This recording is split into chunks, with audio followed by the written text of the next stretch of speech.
Hola a todos. Hola a todos, buenas tardes. Tenemos tres invitados hoy. Alejandro Mayorkas y el secretario adjunto de Energía, David Turk.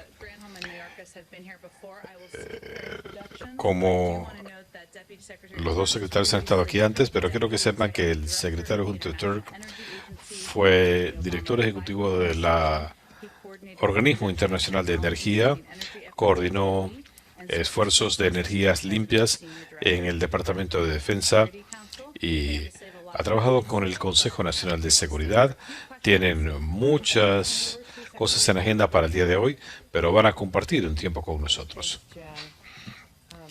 Gracias, Jan.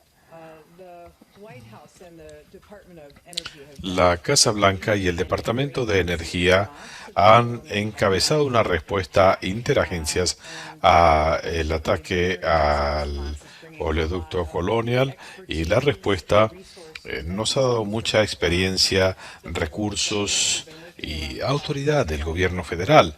Hemos estado trabajando incansablemente desde el viernes, desde que nos enteramos, para ayudar a Colonial a volver a las operaciones normales lo más pronto posible, de la manera más segura posible. Anoche, una de las líneas principales de Colonial reanudó operaciones bajo control manual. Hemos visto algunas de las líneas menores que también se están poniendo en funcionamiento. Muchos sabrán que Colonial anunció ayer que esperaban restablecer sustancialmente operaciones para el final de esta semana. He tenido múltiples conversaciones con el presidente de Colonial, quien ha dicho que para el final del día de mañana Colonial espera estar en posición de tomar la decisión de reanudación de funciones. Pero aún así va a tomar algunos días el restablecer las operaciones. Es un oleoducto muy largo, nunca había sido cerrado antes, recibe material de varias refinerías, así que esto va a tomar algunos días, pero nuestros esfuerzos interagencias van a entrar en acción, y déjenme decirles cómo se ve la situación en este momento. Comenzando este fin de semana, mi equipo comenzó a hacer llamadas con ejecutivos de Colonial, y esas llamadas nos han permitido compartir información en el gobierno federal para mantenernos todos en sincronía y hablar de los recursos que podemos utilizar. Hemos hablado hoy con varios gobernadores de zonas afectadas en el sur y la región centroatlántico. Obviamente le preocupan los informes de estaciones de servicio que se están quedando sin combustible y quieren que este poliducto sea reabierto, particularmente en lo que concierne al sureste, utilizando información y análisis. Esto es parte de una respuesta a interagencias. Estamos utilizando esto para que sirva de base para la respuesta del gobierno federal para mitigar las perturbaciones. Así que estamos dando mayor flexibilidad para los transportistas de gas, diésel y combustible aeronáutico a varios estados y al Distrito de Columbia. El Departamento de Transporte también moderó algunas de sus requerimientos para facilitar esta labor. Esta mañana la Agencia de Protección Ambiental emitió algunas exenciones para ciertas mezclas de combustible donde es necesario. Más aún, el Departamento de Transporte, la Dirección de Asuntos Ferroviarios, está trabajando para facilitar el transporte de combustible hacia y desde puertos y zonas tierra adentro. Eh, ya estamos llegando a la posición de emitir órdenes rápidamente para que se le dé prioridad a los envíos de combustibles a las zonas más necesitadas una vez que el poliducto sea reactivado. Así que estamos trabajando con el gobierno federal y múltiples agencias y esperamos que los dueños de estaciones de servicio actúen de manera responsable. No vamos a tolerar la especulación con precios, y si vemos instancias de este tipo, le pedimos a los consumidores que lo denuncien a la oficina de la Fiscalía Estatal y los estados afectados. Aún con la reapertura del poliducto, pueden ver una limitación en el suministro, pero la nación puede tener la certeza que el gobierno está trabajando con la empresa para restablecer el servicio cuanto antes. Y una de las advertencias, permítanme enfatizar esto,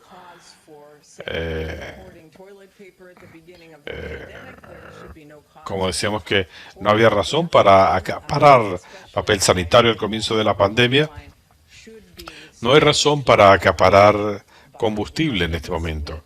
El poliducto debe estar en servicio para fines de esta semana o para el fin de semana. Al mismo tiempo, esto es un recordatorio que tenemos que pensar en cómo vamos a reforzar nuestra infraestructura para hacerle frente a amenazas cibernéticas. Este gobierno está trabajando de forma integral para mejorar nuestras defensas en el ámbito cibernético, y el secretario Mayorkas nos va a hablar de eso.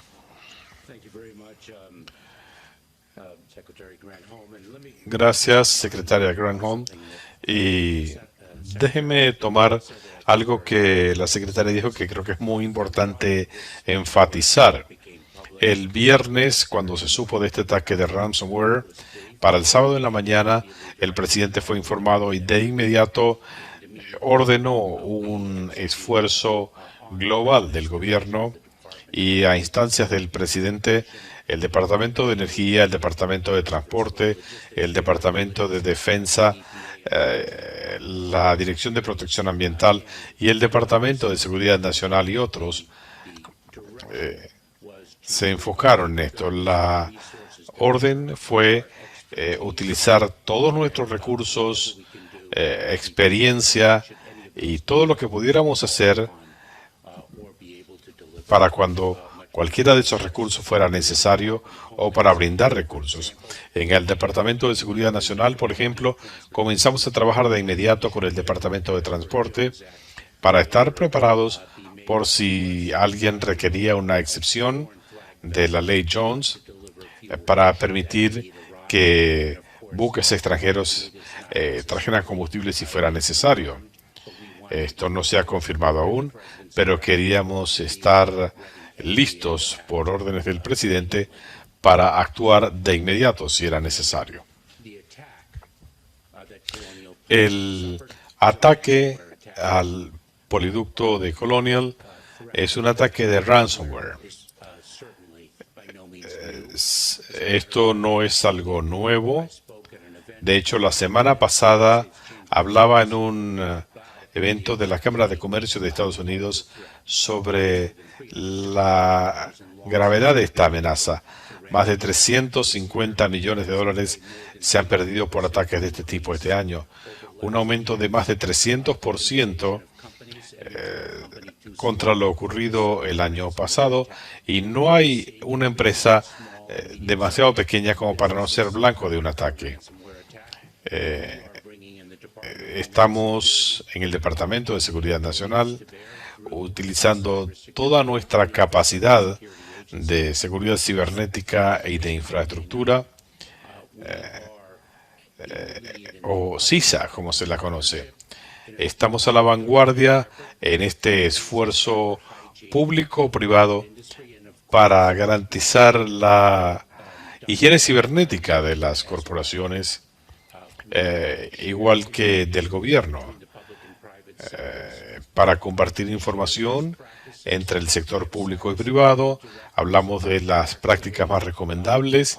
Tenemos expertos en seguridad cibernética listos para evaluar la situación en empresas privadas, para evaluar la situación, hacer recomendaciones y ayudarlas a protegerse.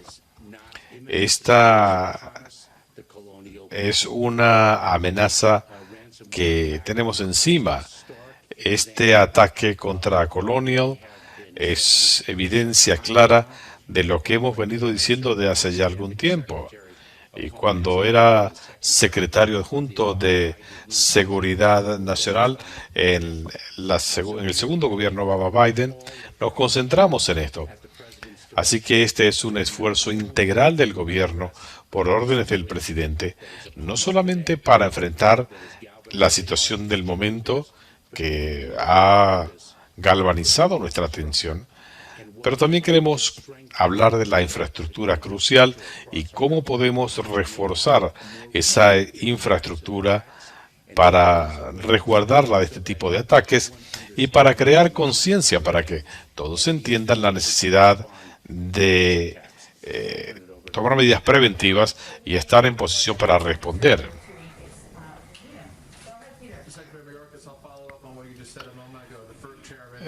Siguiendo lo que decía el secretario Mayorkas,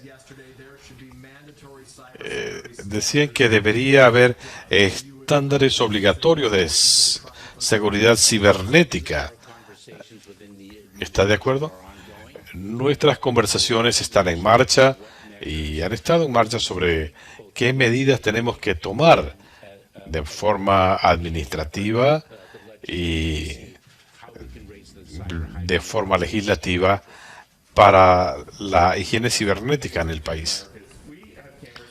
Secretario Mayorkas, en Texas nuestras cámaras han registrado enormes grupos de migrantes esperando para entrar al país. Usted dijo que la frontera estaba cerrada. ¿Qué quiso decir con eso? Precisamente eso, la frontera está cerrada. Estamos devolviendo a adultos que vienen viajando solos, a gente que no llena los requerimientos de los Centros de Control de Enfermedades. Estamos siguiendo las instrucciones del presidente de administrar las leyes de inmigración del país de manera organizada, segura y humanitaria, y no estamos expulsando a menores de edad. ¿Usted reconoce la posibilidad de una restricción de suministro? ¿Para qué debería prepararse el país? ¿Y qué impacto se puede esperar en el precio del combustible? Bueno, déjeme ser clara. Esto es en las zonas afectadas por este poliducto.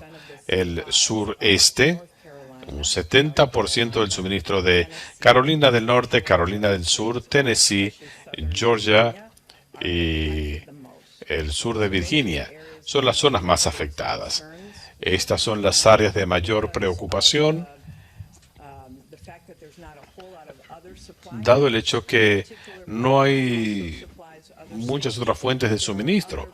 Este poliducto abastece a otros estados, pero hay alternativas en esos otros. En esta región en particular es donde veremos una restricción. Tenemos la gasolina, pero hay que llevarla a donde se la necesita. Ese será el reto para los próximos días y queremos que la gente sepa que no hay escasez de gasolina, sino limitación en la distribución. Le pedimos a la gente que no acapare combustible.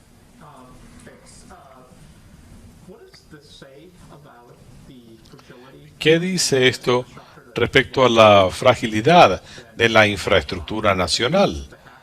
Que unos piratas cibernéticos puedan hacer esto.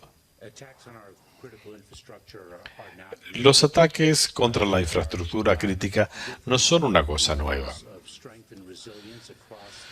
Hay diferentes niveles de resiliencia en distintas empresas, por eso nos estamos concentrando en la higiene cibernética en todo nuestro ámbito comercial. Y recuerden que en seguridad cibernética la fuerza se mide por el eslabón más débil.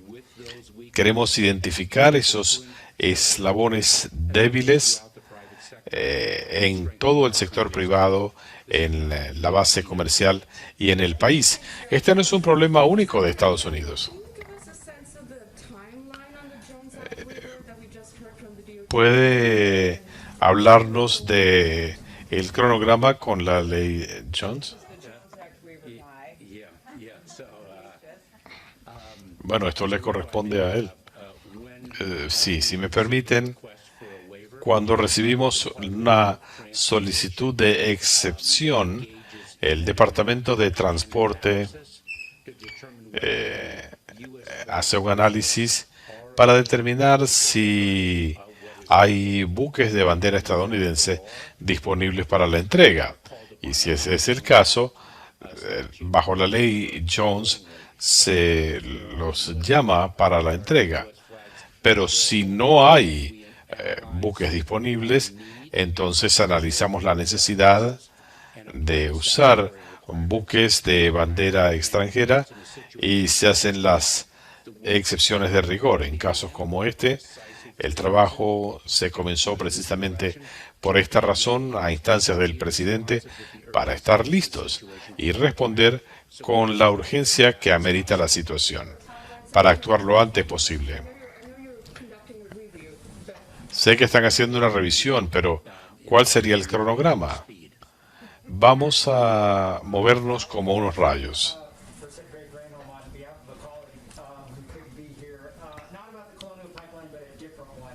No hablando de la línea Colonial. En Michigan se cerró la línea 5, el plazo es mañana. La Casa Blanca o la secretaria Greenholm, ¿cuál es la posición sobre la línea 5? ¿Están instando a Michigan a hacer algo en particular? Nosotros no nos estamos metiendo en eso, esto está decidiéndose en corte. ¿Cuál es la factibilidad de utilizar trenes para llevar combustible a las zonas afectadas? El Departamento de Transporte lo está estudiando. Esperaremos a ver cuál es su análisis. Estas no son soluciones fáciles, porque puede ser que haya o no los vagones apropiados o los puertos con el calado apropiado. Así que se quiere asegurar la disponibilidad de vehículos para mover los combustibles. Pero el poliducto es la mejor alternativa y esperamos que esta empresa Colonial pueda restablecer operaciones de aquí al fin de semana, como han dicho.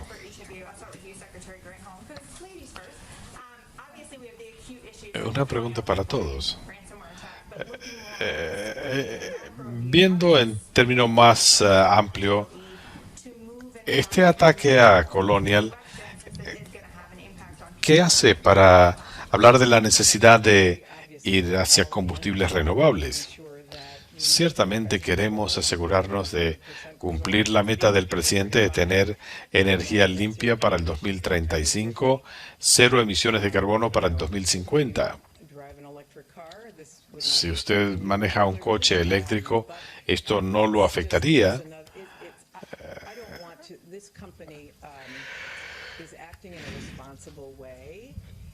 La empresa está actuando de manera responsable. Ellos pararon el poliducto para no propagar el ransomware. Están actuando de manera preventiva. Este es un asunto muy importante para el presidente en el plan de trabajo para Estados Unidos, en la inversión en la red de transmisión, para no tener estos problemas. Así que hay una cantidad de interrogantes sobre esto y pensamos ver esa inversión en infraestructura para tener energías limpias y renovables. Señor secretario Mayorkas, ha tenido dificultades para encontrar gente calificada para trabajar en seguridad cibernética. Es un gran reto para el gobierno. Siguen teniendo esos problemas que hemos visto en la historia del Departamento de Seguridad Nacional. Una pregunta muy interesante. Déjeme decirle que nosotros lanzamos una serie de operaciones de seguridad cibernética hace semanas. Y la primera fue sobre ransomware, dada la gravedad de la amenaza que representa. Después nos hemos concentrado en reclutar y mantener salud, talento de primera en seguridad cibernética y estamos tratando de cumplir con algunas de las directrices del presidente sobre seguridad cibernética para tener diversidad, equidad e inclusión. Gracias.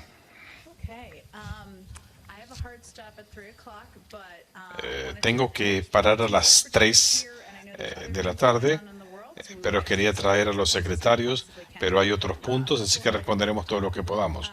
Un par de puntos. El presidente anunció esta mañana que 1 millón de personas se han suscrito para tener seguro médico en el periodo especial de inscripción. El presidente lo destacó esta mañana. Los estadounidenses tienen hasta el 15 de agosto para inscribirse y tener seguro bajo el programa. Mucha gente podrá recibir seguro por menos de $10 al mes. También, creo que fue antes de esto, el presidente estuvo en la conversación con los gobernadores. Se estaba hablando de millones de dosis para los estados y otros canales federales. También se anunciaron planes para la vacunación, transporte gratuito de Lyft y Uber hasta los centros, hacia y desde los centros de vacunación de aquí al 4 de julio y una nueva colaboración con las farmacias para establecer centros de vacunación en universidades y colegios universitarios, estados y jurisdicciones para agilizar también la educación sobre la vacunación, para hacer contactos puerta a puerta, bancos telefónicos y demás. Todo eso es fundamental en esta etapa y esperamos escuchar más de los CDC. También se ha reiterado que el gobierno ha estado trabajando para prepararse para la vacunación de los jóvenes lo antes posible. Un último punto sobre la situación en Jerusalén y Gaza. El presidente ha recibido informes diarios sobre la situación en Jerusalén y Gaza. Antes que yo viniera, recibió otro informe sobre este tema. Desde la semana pasada le ha pedido a su equipo que trabaje con autoridades de Israel y palestinas. Israel ha tenido un mensaje claro y consistente en favor de una desescalada de la tensión. El derecho a la autodefensa es firme y ha habido violencia en ambas comunidades. Jerusalén es muy importante para la gente de fe en todo el país.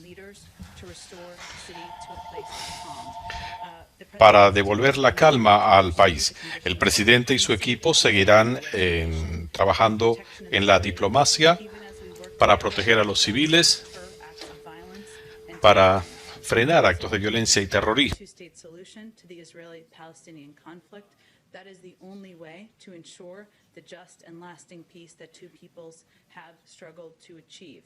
We believe Palestinians and Israelis deserve equal measures of freedom, security, dignity, and prosperity.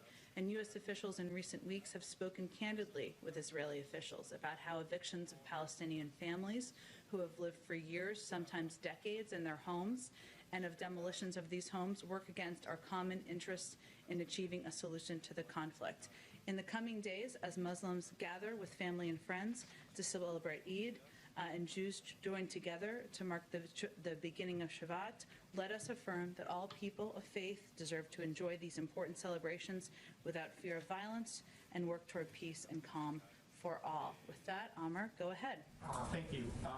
There's a new AP poll that shows that just 11% of people who remain unvaccinated say they definitely will get the shot, while 34% say they definitely won't. Are we getting to the point where the well of persuadable folks is running dry? And what does this mean for the goal of 70% by July 4th?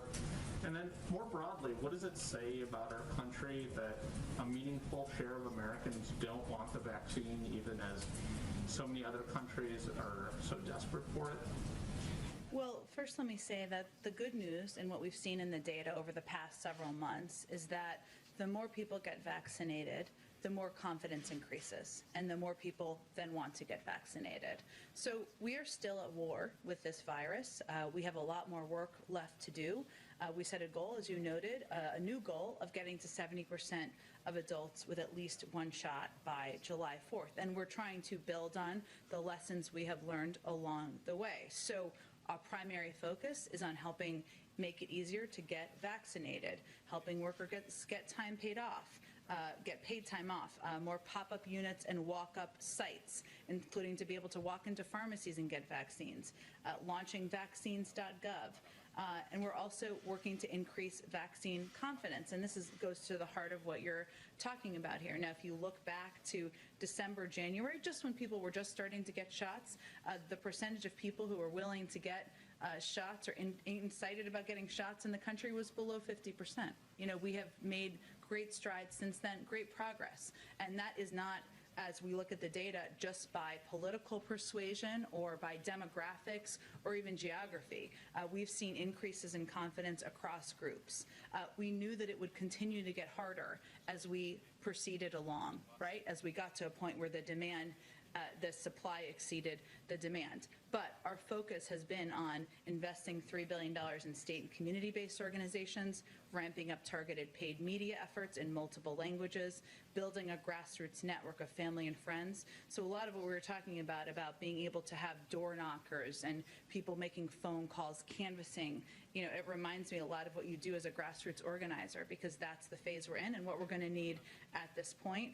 And ensuring equity, deploying more mobile units, expanding our community health center program, providing transportation. Long story short, we have always known we would reach this point where it would become more challenging. That's why we've been preparing to put all of our resources, many of our resources, in addressing that and reaching the hardest hit and meeting people where they are. And just to briefly follow on that, I know the president has said he might not be the best spokesperson for some of these groups, but now as the unvaccinated is getting smaller, is now the time to use his weight and for the White House to be more out there and pushing people that haven't got their shots to get their shots? Well, I think you all hear from the president quite frequently on the importance of getting vaccinated and the efficacy of the vaccine and the benefit of getting vaccinated. And you also hear multiple times a week from our health and medical experts. So the point he's making is not that he should hold back or pull back. In fact, I think we've had him out there quite frequently. It's that we can't become so dependent on having it be only the voice of a president or even the voice of famous people out there, people we think of as famous, as being the ones who will magically turn the switch to increase confidence. What we've seen in nearly every study internally, but also externally, is that it is local doctors, it is local medical professionals, it's primary care physicians, which is why we've increased our partnership there, that is going to increase confidence in communities, which is also similar to grassroots organizing, right? If your neighbor says, I got the vaccine, I had a little bit of a headache, but I feel pretty good, and now I'm vaccinated, now I can go have dinner outside, go to a restaurant. That's going to be more impactful than seeing a television ad, and that's where we're putting our resources. Go ahead, India. Thank you, Jen. How is the White House responding to states that are planning to end the special unemployment benefits? Are you just going to let that happen? The special enrollment benefits? Unemployment benefits. Oh, sorry, I didn't hear the last part of what you were saying. Look, ultimately, it's up to states to make that determination. What we've seen in the data, and we've seen the explanations that have been put out there by some leaders in states and some leaders even in Washington. And they have blamed $300 checks that are going out to Americans as the reason for an unemployment report that was lower than expectations. We're not actually seeing that in the data as the root cause. And what we've seen in the data as the root cause are a range of issues, including primarily the fact that we're continuing to fight a pandemic. And there are a lot of implications of that. One of them is people being fearful about being safe if they're not vaccinated. One is childcare. These are a lot of issues that we're working to address. But in our view, we still have a disproportionate number of people in a range of communities, a high level of unemployment among African Americans, Latino Americans. There are still people who need assistance, and we're not seeing this as a root cause or a major factor in people not seeking work. Would you be specifically telling states that are looking to end these benefits? Is there a specific message to such states? Mensaje específico para estos estados. Le he dicho que esto Driver of people not seeking work. Of course, we're going to see anecdotal examples. We certainly recognize that. But what we're seeing across the board is that the cause is largely the pandemic and the impacts of the pandemic, whether that is people being concerned about their health and safety if they're not yet vaccinated, childcare challenges, and that's what we're working to address. And just one more on the president's trip to Michigan next week. And we understand he plans to visit a Ford. tienen planes de visitar plantas de coches eléctricos. Hay planes para construir vehículos eléctricos en México. Tenemos la curiosidad de saber si el presidente está considerando qué hacer para que los subsidios a coches eléctricos no terminen en el extranjero. Primero que nada, debemos decir que será un honor el visitar la planta de Ford y ver el nuevo camión F-150 y la tecnología que se va a aplicar. El presidente quiere ir allí para ver este esfuerzo para ofrecer vehículos eléctricos. Por eso va a la planta, pero no voy a abundar en detalles. El estado de California está proyectando en este momento un excedente de $76 millones. Un gobernador está hablando de emitirle cheques de $600 a las personas que ganan menos de cierta cantidad. Como saben, está el tema de fondos entregados bajo el plan de rescate. ¿Sabe la Casa Blanca o proyecta cuánto de esto recaería en California? Primero que nada, déjeme decirles que la forma en que se determinó la asignación está basada en la ley. El Departamento del Tesoro tiene que asignar los fondos a los estados dependiendo del número de desempleados en los últimos 3 meses del 2020. Fue así como se hizo la determinación. En California o en cualquier estado del país, esto se basa en los últimos 3 meses de desempleo. Lo que sí sabemos es lo siguiente. Hay una larga y amplia lista de lineamientos para poner a la gente a trabajar, para facilitar la respuesta al COVID para que la gente pueda tener trabajo bien remunerados. Estas son necesidades que existen en California y en múltiples estados del país. Y como decía en respuesta a una pregunta previa, hay millones de personas que siguen sin trabajo en el país y millones de personas que están trabajando como policías, bomberos y educadores que pudieran beneficiarse de esta asistencia. Pero dada esta situación, ¿anticipan ustedes que esto plantee interrogantes sobre cuánto dinero quiere dedicar el presidente a estas propuestas, incluyendo planes de infraestructura? Primero que nada, lo fundamental del plan de trabajo para Estados Unidos es reconstruir la infraestructura en el país. Todos sabemos que la infraestructura está desactualizada.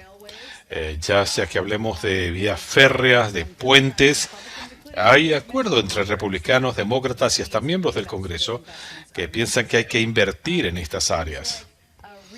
Cosas como el reemplazo de nuestras cañerías de plomo. Así que de lo que se trata es de modernizar infraestructura anacrónica para ponernos a la par del siglo XXI para poder competir con China. Son inversiones a largo plazo y el presidente ciertamente apoya estas iniciativas.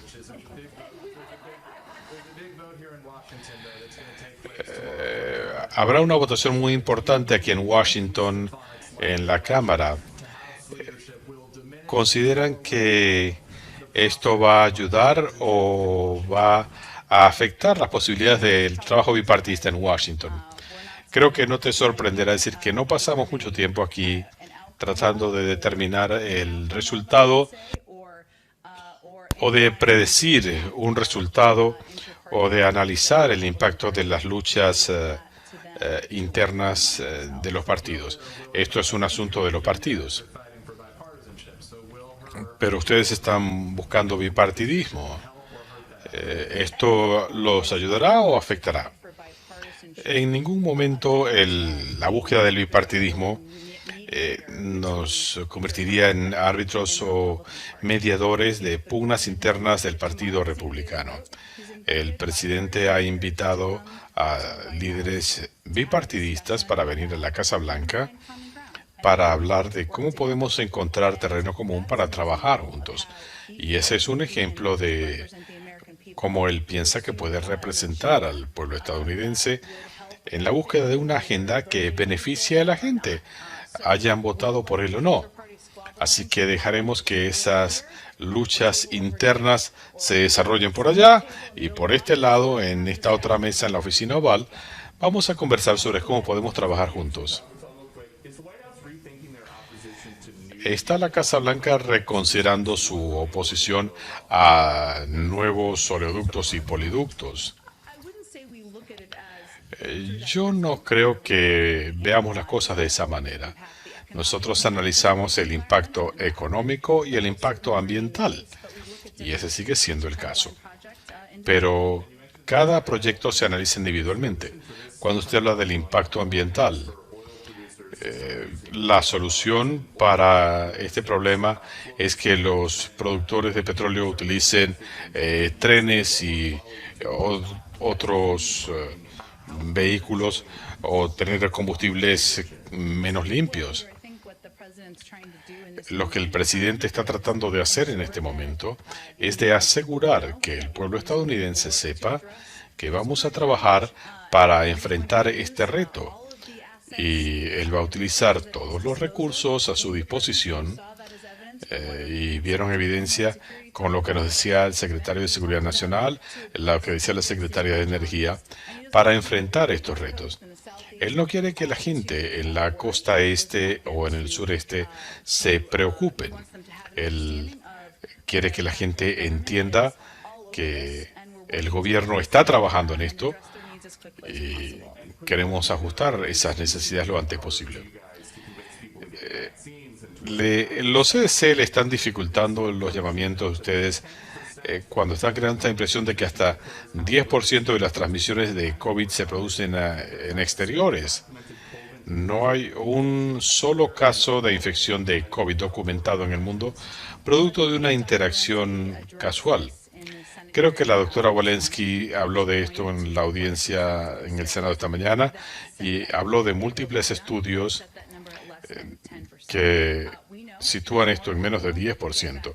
Sabemos que mientras más gente se vacune, menos necesidad habrá de ciertas restricciones y los CDC seguirán evaluando los datos científicos tal como lo han venido haciendo. Y vamos a depender de eso de aquí en más. Creo que mi última pregunta sería, el presidente electo decía que en el gobierno Biden-Harris se guiarían por la ciencia. ¿Qué está pasando aquí? Mire, sabemos que la transmisión en exteriores es rara. Yo lo remitiría a los expertos científicos y expertos allí y sus analistas para llegar al fondo de qué es lo que ellos ven. La doctora Walensky se refirió a varios estudios que dan esta información y en eso es que se están basando. En cuanto al poliducto, el presidente hablaba de dar apoyo financiero para proteger infraestructura crucial, pero su plan no habla de fondos para seguridad cibernética. ¿Qué tipo de inversiones quisiera ver el presidente en la ley de infraestructura para prevenir futuros ataques cibernéticos? Bueno, a medida que conversamos con el Congreso y finalizamos los detalles del plan laboral, hemos hablado de invertir en infraestructura crítica. Por ejemplo, lo que vimos en Texas y la necesidad de proteger mejor y de prepararnos para eventos meteorológicos, por ejemplo. Y también asegurar la estabilidad cibernética es fundamental para el presidente y él quiere que su equipo converse de esto con miembros del Congreso. Cuando hablamos de esto, los expertos en seguridad cibernética han advertido durante años de este tipo de ataques, pero el gobierno no parece haber tomado medidas para evitarlo. ¿Por qué debe el país tener confianza en que esta vez será diferente? Bueno, recordemos que esta es una empresa privada. Esta no es una entidad gubernamental. Estamos trabajando con ellos para coordinar, para que reciban la asistencia y la asesoría necesaria, pero también estamos trabajando en un proceso interagencias para asegurar que tomemos las medidas apropiadas para planificar para todas las contingencias. Esta es una medida del sector privado, como decía la secretaria. La compañía decidió parar el poliducto por el ataque cibernético. Esto ha estado circulando desde hace tiempo. En este gobierno, en esta Casa Blanca, nos hemos asegurado que haya mayor colaboración entre el sector público y privado, pero la gran lección aquí es la necesidad de que las empresas refuercen su seguridad cibernética y se protejan a sí mismas, aunque como gobierno estamos trabajando, planificando para contingencias y para que tengamos todas las protecciones a nivel del gobierno. El presidente decía ayer que se había rastreado el ataque a Rusia, pero que no había evidencia que lo vinculara con el gobierno de Rusia. El presidente también dijo que la comunidad de inteligencia no ha hecho aún una evaluación completa, y ese sigue siendo el caso. Pero considerando que esta entidad a la que el FBI le atribuye el ataque se ubicaba en Rusia, el país tiene una responsabilidad de actuar en consecuencia. Pero nuevamente vamos a esperar que la comunidad de inteligencia haga una evaluación completa antes que tengamos más que decirles al respecto. Mañana se darán a conocer cifras sobre la inflación y los repuntes en el precio de los combustibles y en otros rubros incidirán en el índice de inflación. Bueno, yo la remitiría a la Reserva Federal para que hagan análisis sobre lo que concierne a inflación o el impacto de circunstancias externas. Voy a reiterar que, por supuesto, nosotros tomamos muy en serio las perspectivas de inflación, las medidas y propuestas que se han presentado. Los analistas económicos piensan que esto puede tener un impacto transitorio, pero en cuanto a análisis de estos eventos, lo remitiría a la Reserva Federal. El presidente le aseguró a los gobernadores hoy que había suficientes vacunas para todos los estadounidenses. ¿Qué pasa con los estadounidenses en el extranjero? Hay un grupo bipartidista que habla de que no es práctico para muchos volar a Estados Unidos para vacunarse. ¿Qué puede hacer el gobierno? Ciertamente, como veterana del Departamento de Estado, puedo decirles que nos importa mucho el bienestar, la salud de los estadounidenses que están en el mundo. Históricamente no hemos brindado atención médica privada para los estadounidenses en el extranjero. Esa sigue siendo nuestra política, pero no tengo nada que pronosticar. Y un último punto acá. ¿Por qué no se invitó a la prensa a ver las declaraciones del presidente hoy? ¿Cuál fue la diferencia? Esto se transmitió para todos los miembros de los medios, si están aquí o en casa o en sus oficinas, o para el país, incluyendo la interacción con los gobernadores, las preguntas y respuestas. No creo que se pueda ser más transparente. Pero ¿será esta la norma de aquí en más? Había múltiples gobernadores allí y esto se estaba transmitiendo en vivo y fue la decisión que tomamos. Si el Congreso no puede ponerse de acuerdo en una comisión bipartidista sobre los eventos del 6 de enero, lo hará el presidente por cuenta propia. Varios miembros del Congreso apoyan la formación de la comisión y nosotros también lo apoyamos. Yo no voy a predecir fracaso, el proceso sigue en marcha. Y en cuanto a Liz Cheney, ¿le preocupa al presidente que haya tantos republicanos que siguen diciendo que las elecciones no fueron legítimas? Nosotros nos concentramos en lo que podemos manejar desde aquí. El presidente está concentrado en gobernar por la vía del ejemplo. Queremos, ojalá, generar confianza no solamente en el gobierno, sino en la democracia en general. Eso no va a ocurrir de un día para otro, pero este es un objetivo fundamental del presidente y de su gobierno. Y pensamos que es la mejor manera de contrarrestar la desinformación que sigue circulando. En cuanto a las reuniones con miembros de ambos partidos esta semana, ¿pueden decirnos cuáles son los temas de discusión? ¿Cuál es su perspectiva sobre el tema fundamental? La dimensión del programa, cómo pagar por el programa o las propuestas que contiene. En cuanto a puntos de fricción, elementos por resolver. Bueno, creo que es obvio que mucha gente en el país y en cargos elegidos considera que nuestra infraestructura es anacrónica, que necesitamos actualizarla para generar empleos y competir con China. Republicanos y demócratas han trabajado en esto durante décadas y estamos trabajando en diferentes elementos legislativos en este momento. Muchas de las fricciones son por cómo costear el programa. El presidente ha planteado cómo hacerlo. Hay diferencias de opiniones, pero ese es uno de los elementos fundamentales.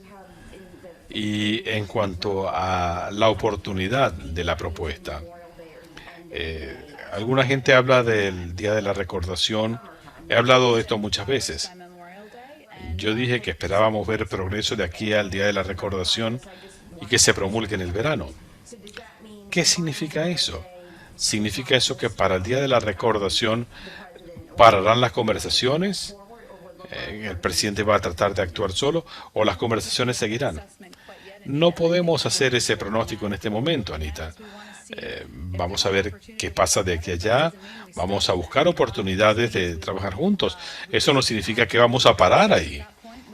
Habrá que evaluar en ese momento dónde están las cosas y cómo avanzar a partir de ese punto. Pero como ustedes saben, estos procesos, muchas veces las conversaciones se prolongan hasta el último minuto y pensamos que va a ser así. Las declaraciones del presidente con los gobernadores se transmitieron en su totalidad. Creo que sí.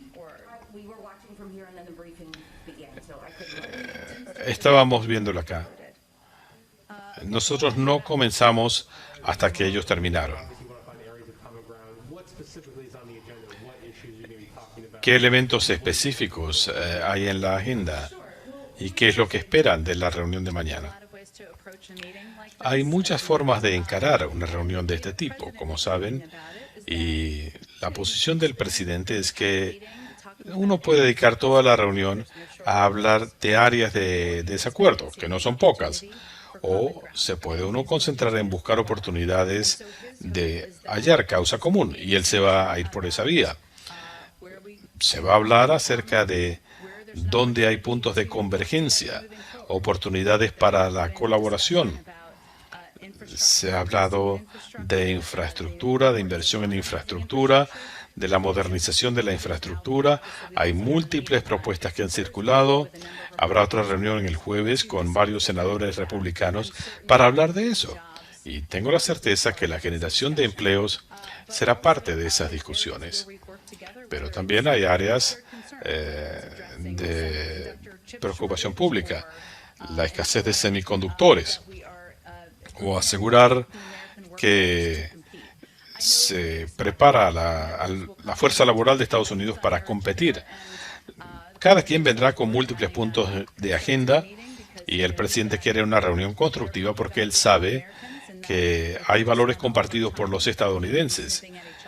Y si nos concentramos en atacarnos mutuamente, no podemos enfrentar los retos.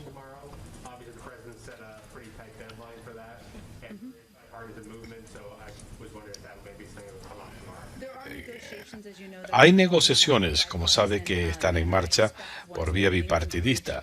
Espero que cuando concluya la reunión podremos decirle de los temas que salieron a relucir. Estamos a casi 4 meses de que el presidente asumió el cargo y es la primera vez que va a hablar con miembros del otro partido. No, ya lo hizo antes. ¿Por qué tanto tiempo para llegar a este punto, a este primer encuentro? No tengo las cifras delante de mí, pero ha habido múltiples, docenas de miembros de ambos partidos que se han reunido directamente con el presidente de la oficina Oval y cientos que han participado en conversaciones con altos miembros del equipo de la Casa Blanca. Esta es una oportunidad de sentarse con líderes de ambos partidos para buscar puntos de convergencia para avanzar. Esto se hizo en la época del discurso ante la sesión conjunta del Congreso y habrá otra reunión el jueves. Rápidamente sobre el aspecto de McCarthy. Mañana habrá una votación para decidir si expulsan a Liz Cheney. Eso escuché. Poco después de eso, él viene a la Casa Blanca a reunirse con el presidente. Lo que está haciendo McCarthy no socava su presidencia, su legitimidad,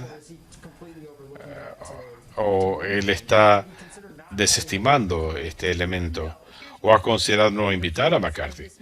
Mire, el foco de esta reunión no es el futuro del Partido Republicano. Ni ellos le han pedido su perspectiva, ni él se las está ofreciendo.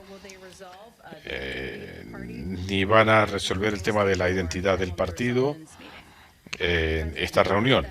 El presidente sabe que hay que trabajar con miembros de ambos partidos puede haber desacuerdos y quizás surjan áreas de puntos de convergencia. Ojalá aquí se diga, bueno, estamos todos de acuerdo en inversión, debemos crear más empleos, las carreteras, puentes, vías férreas de su estado necesitan modernización. Ese es el foco de la reunión. Usted mencionaba antes cómo generar confianza en la vacuna. ¿Hay alguna desinformación que esté surgiendo de artistas o de otras figuras o cadenas tratando de combatir esto? ¿Qué están haciendo para tratar de contrarrestar la desinformación sobre las vacunas? Ciertamente, y esto tiene múltiples capas. Como saben, cuando estamos en desacuerdo con algo, no vacilamos en decirlo. Tratamos de hacerlo con elegancia. Hay mucha información que está circulando y no toda la desinformación es malintencionada. Estamos invirtiendo $3.000 millones en empoderar voces locales. Tenemos una campaña de educación pública a través de canales pagos y no pagos, y también utilizando voces confiables. Nos parece que esta es la estrategia más efectiva. Voy a concluir contigo. Dos preguntas rápidas. Pasando a la reunión del jueves, la senadora Capito dice que su propuesta es un punto de entrada, pero que está dispuesta a conversar. El presidente sigue trabajando sobre una base sólida. El presidente está dispuesto a escuchar mecanismos que permitan avanzar con sus ideas. Él ha dicho desde el comienzo que él quiere tener esta conversación, está dispuesto a llegar a avenimientos, agradece que los republicanos encabezados por la senadora Capito hayan presentado una propuesta. Y las negociaciones, el compromiso, de eso se trata, eso es alentador. Y ojalá esto siente la pauta para la reunión del jueves. Y sobre los mercados, los mercados están en buena situación, pero hablemos del mercado de criptomonedas. Ha sido increíblemente volátil. No es una sorpresa, pero ha repuntado. Hemos visto cómo algunas de estas criptomonedas les está yendo muy bien. Le preocupa al presidente la oportunidad de enormes ganancias y pérdidas y están considerando regulaciones como hay para el campo de las criptomonedas. Excelente pregunta. Yo la remitiría a nuestros entes reguladores y a la Secretaría del Tesoro para hablar sobre la situación de los mercados de criptomonedas. Gracias a todos.